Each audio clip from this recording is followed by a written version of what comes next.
जंगल में 2 दिन से बारिश हो रही थी। सभी पक्षी अपने अपने घरों में परेशान बैठे हुए थे। ना जाने ये बारिश कब रुकेगी। अब तक तो मैंने 4 चक्कर लगा लेने थे जंगल के, इस बारिश की वजह से कैद होकर रह गए हैं। अच्छा है ना गौरी, तुम्हारे पंखों को भी थोड़ा आराम मिल रहा है। क्या मतलब है तुम्हारा? वाह लूसी, आज पकोड़े तो बड़े स्वादिष्ट बनाए हैं। वाह, ठंडे ठंडे मौसम में गरम गरम पकोड़े, मजा आ गया आज तो। उसी जंगल में एक गरीब रानू चिड़िया का घर था, जो अपने 2 बच्चों के साथ रहा करती थी। मम्मा, 2 दिन से कुछ नहीं खाया, अब तो भूख से पेट में दर्द होने लगा है। मम्मा, मुझे भी बहुत ज्यादा भूख लगी है, कुछ खाने को देना। रानू चिड़िया परेशान बैठी बारिश के रुकने का इंतजार कर रही थी। गुड़िया कुकू बेटा, तुम दोनों बैठो, मैं कहीं से भोजन का पता करके आती हूँ। रानू चिड़िया बहुत मजबूर होकर अपने घर से निकलती है। रानू चिड़िया उड़ती हुई तोते के घर जाती है और दरवाजे पर दस्तक देती है। रानू बहन, आप? मिठू भैया, क्या आपके घर में कुछ अनाज है? अगर है तो मुझे दे दें, मेरे बच्चे 2 दिन से भूखे हैं। जैसे ही बारिश रुकेगी मैं आपको लुटा दूंगी। 1 मिनट रानू बहन, मैं हरियाली से पूछ कर आता हूँ। तोता अपने घर के अंदर जाता है और हरियाली से पूछता है। मिठू जी, कभी अपनी अकल का भी इस्तेमाल कर लिया करें। अब वो रानो क्या सोचेगी कि दाना मैंने नहीं दिया। हरियाली, इतना सारा दाना पड़ा तो है, अगर हम थोड़ा उसे दे दें तो। हाँ हाँ, सारा दाना गरीब पक्षियों में बांट दो। तुम ना जाने अभी कितने दिन और बारिश हो, अगर दाना खत्म हो गया तो हम कहाँ जाएंगे। कुछ अकल से काम लें और जाएं, उस रानो को वापस भेज कर आए। रानो बहन, दाना तो खत्म हो गया है, हम तो खुद दाना लाने के बारे में ही सोच रहे थे। ठीक है मिठू भाई, मैं समझ गई। रानू चिड़िया मायूस होकर वहाँ से उड़ती है और कबूतर के घर की तरफ जाती है। रानो, इस मौसम में तुम यहाँ क्या कर रही हो? कबूतर भैया, मुझे थोड़ा दाना। दाने का तो सारा मसला है, इस मौसम में कहाँ कहीं से दाना मिलता है, बहुत मुश्किल है। रानू चिड़िया वहाँ से उड़ती है। वो बहुत उदास थी, उसे अपने बच्चों का पेट भरने के लिए भोजन की जरूरत थी। रानू चिड़िया एक पेड़ की डाल पर बैठी हुई थी। जब बाकी पक्षियों ने मदद नहीं की तो कौवों से उम्मीद लगाना तो बिल्कुल गलत होगा। क्या करूं, मैं अपने बच्चों का पेट कैसे भरूं? मुझे कुछ तो करना होगा। रानू चिड़िया फिर से उड़ती है और जंगल में यहाँ वहाँ जाकर भोजन ढूंढने लगती है। कुकू भाई, मम्मा अभी तक लौट कर घर नहीं आई। बारिश तो और भी ज्यादा तेज होती जा रही है। हाँ गुड़िया बहन, अब तक तो मम्मा को आ जाना चाहिए था। गुड़िया बहन, ये आवाज सुन रही हैं आप? हाँ कुकू भाई, मुझे लगता है कोई छोटा बिल्ली का बच्चा रो रहा है। गुड़िया बहन, चलो चलकर देखते हैं। गुड़िया और कुकू अपने घर से निकलते हैं और यहाँ वहाँ उड़कर उस आवाज का पीछा करते हैं। कुकू भाई, उस तरफ आवाज उस तरफ से आ रही है। गुड़िया और कुकू आगे बढ़ते हैं। कालू जी, हमारा घर हिल रहा है। हाँ गौरी, हमें जल्दी से घर से बाहर निकलना होगा।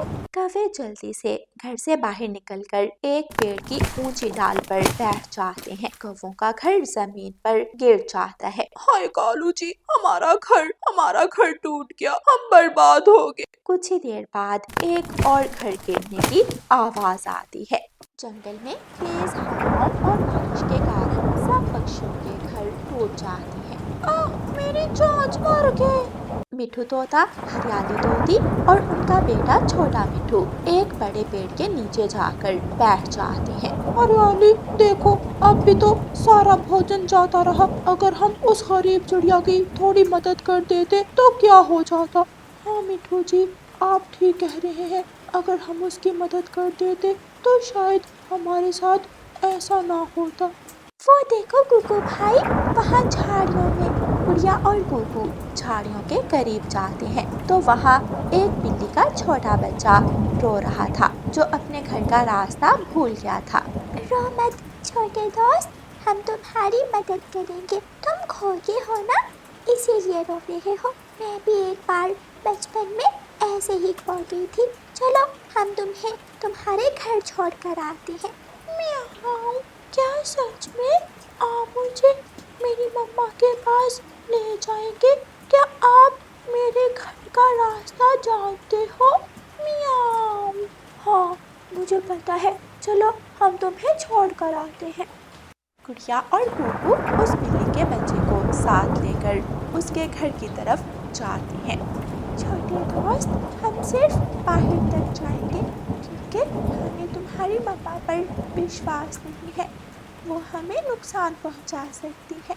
गुड़िया और कुकू अभी थोड़ा ही आगे गए थे कि वहाँ बिल्ली आ जाती है। मियाऊ मियाऊ, मेरा बच्चा। बिल्ली का बच्चा अपनी मम्मा को देखकर खुश हो जाता है और अपनी मम्मा के गले लग जाता है। तुम दोनों ने मुझे मेरी दुनिया दे दी। मेरा बच्चा अगर गुम जाता तो मैं मर जाती। मियाऊ। तभी वहाँ रानू चिड़िया भी आ जाती है। गुड़िया कुकू, तुम दोनों यहाँ क्या कर रहे हो? प्लीज बिल्ली, मेरे बच्चों को कुछ मत कहना, ये मासूम है। नहीं रानू चिड़िया, मैं तुम्हारे बच्चों को कुछ नहीं कहूँगी। इन दोनों ने तो मेरे बेटे की मदद की है, इसे घर तक छोड़ा है। बताओ, मैं तुम्हारी क्या मदद कर सकती हूँ? रानू चिड़िया काली बिल्ली को अपनी मुश्किल के बारे में बताती है। ये लो चिड़िया, ये सोने का पत्ता है। और हाँ, अगर तुम्हें फिर कभी भी ज़रूरत हो तो तुम मेरे घर आ सकती हो। मैं हमेशा तुम्हारी मदद करूँगी। मियाऊ। रानू चिड़िया खुश हो जाती है और अपने बच्चों को लेकर वापस अपने घर लौट आती है। बारिश रुक चुकी थी। रानू चिड़िया सुनार की दुकान पर जाती है और सोने का पत्ता बेचकर पैसे ले आती है। रानू चिड़िया अपने बच्चों को अच्छा खाना खिलाती है और अपने घर को मजबूत बनाती है। सब पक्षी भी रानू चिड़िया से मदद मांगने आते हैं। रानू चिड़िया, हमारे घर टूट के सब खत्म हो गया, प्लीज हमारी मदद करो।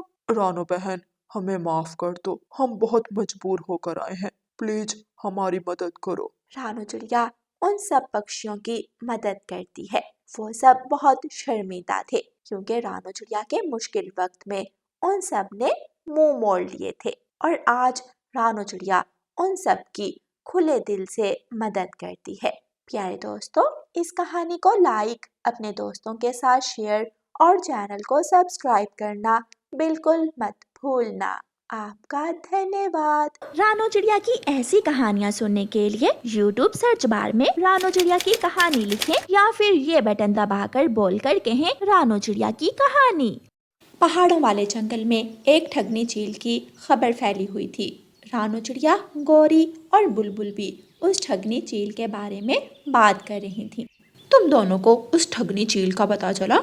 दूसरे जंगल के पक्षियों से सुना है कि वो ठगनी चील कोई रिश्तेदार बनकर आती है, अपनी मीठी मीठी बातों में लगाकर रातों रात सब लूट कर ले जाती है। हमें अब जो करना रहना होगा, वो ठगनी चील किसी भी समय हमारे जंगल में भी आ सकती है। हाँ रानू बहन, हमें इर्द गिर्द हर नए आने वाले पक्षी पर नज़र रखनी चाहिए। अच्छा, मैं चलती हूँ, बच्चे घर पर अकेले हैं। हाँ हाँ, सब ज्यादा समय घर पर ही गुजारो, क्या पता कब वो ठगनी चील किसके घर आ जाए। रानू चिड़िया, गौरी कवि और बुलबुल अपने अपने घरों को चली जाती हैं। पता नहीं वो ठगनी कब किस रूप में आ टपके। अगले दिन ठगनी चील तैयार हो रही थी कि तभी वहाँ उसकी सहेली आ जाती है। सहेली, आज किसको लूटने का इरादा है? मैंने सुना है दूसरे जंगल के पक्षियों के पास बहुत सा माल है, बस आज उसी जंगल जाने की तैयारी है। उस जंगल जाना है तो सावधान रहना, उस जंगल के पक्षी बहुत तेज हैं।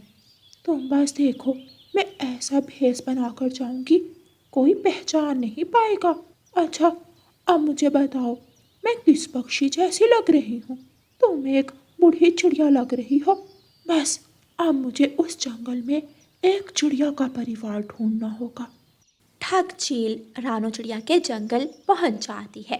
सबसे पहली मुलाकात उसकी गौरी कवि से होती है। अरे बूढ़ी चिड़िया, तुम कौन हो? पहले कभी इस जंगल में नहीं देखा। ओहो, तुमने मुझे पहचाना नहीं, कमाल है, बहुत जल्दी भूल गई। मुझे तो तुम रानू चिड़िया की रिश्तेदार लगती हो। हाँ हाँ, मैं उसी की रिश्तेदार हूँ, मुझे उसके घर का रास्ता दिखा दो कवि। बूढ़ी चिड़िया, गौरी नाम है मेरा, समझी? रानू के रिश्तेदार भी उसके जैसे हैं। चलो आओ, तुम्हें उसका घर बता दूं। गौरी चील को रानू चिड़िया के घर ले जाती है। रानू चिड़िया के दरवाजे पर दस्तक देती है। रानू, दरवाजा खोलो, देखो तुम्हारी रिश्तेदार आई है। रानू चिड़िया दरवाजा खोलती है। आओ गौरी बहन, ये कौन है आपके साथ? क्या मतलब, तुम अपने रिश्तेदार को नहीं पहचानी? ओ मेरी बच्ची, आओ मेरे गले लगो, कितनी कमज़ोर हो गई हो। मैंने तो नहीं पहचाना आपको। ओहो मेरी बच्ची, तुम भूल गई मुझे। रानू चिड़िया की नज़र चील के परों पर पड़ती है। अच्छा तो ये वही ठगनी है, अब बताती हूँ इसको। ओ मेरी चाची आई है, माफ़ करना चाची, मैंने पहचाना नहीं आपको। आइए आइए चाची, क्या लाई हो आप मेरे लिए? गौरी बहन, ये मेरी सबसे अमीर चाची है। क्या सच में रानो? तो फिर देखो तो चाची क्या लाई है। तुम्हारी चाची मतलब मेरी चाची। ठगनी चील सोचती है।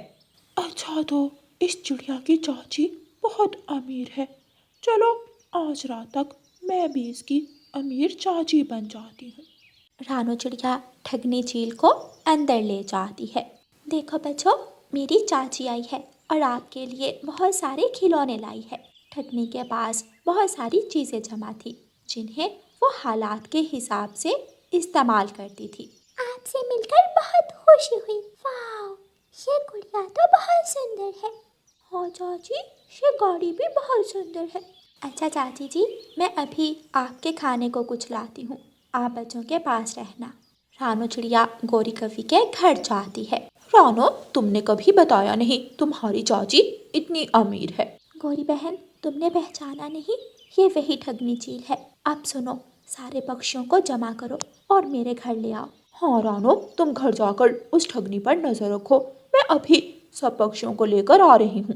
रानू चिड़िया अपने घर जाती है और गौरी कबूतर, तोते और बुलबुल को इकट्ठा करती है और उन्हें सारी बात बताती है। गौरी कवि सब पक्षियों को लेकर रानू चिड़िया के घर आ जाती है। रानो, ये सब पक्षी तुम्हारे घर क्यों आ गए हैं? अरे चाची, आपने मुझे नहीं पहचाना? मेरे लिए तो हमेशा आप कुछ ना कुछ लाती हैं, इस बार कुछ नहीं लाई। ऐसे कैसे हो सकता है? मैं तुम सबके लिए तोहफे लाई हूँ। ठगनी चील कबूतर को अपने बैग में से निकालकर फल देती है और तोते को अमरूद। मेरे लिए जरूर कुछ खास होगा, जल्दी निकालो चाची जी। बैग में मोतियों का हार चमक रहा था। चाची, मुझे वही मोतियों का हार चाहिए, बस मुझे वही चाहिए। हाँ हाँ गौरी, तुम वो हार रख सकती हो, मेरी चाची के पास ऐसे बहुत से हार हैं। ठगनी चील बहुत बुरी तरह फंस गई थी। सारे पक्षी रात का खाना एक साथ खाते हैं। गुड़िया और कुकू सो जाते हैं। रानो, ये सारे पक्षी अपने अपने घरों को क्यों नहीं जाते? मैं बहुत थक गई हूँ, मुझे तो नींद आ रही है। ये कैसी बातें कर रही हैं आप चाची? आपको याद नहीं, जब भी आप आती हैं सब पक्षी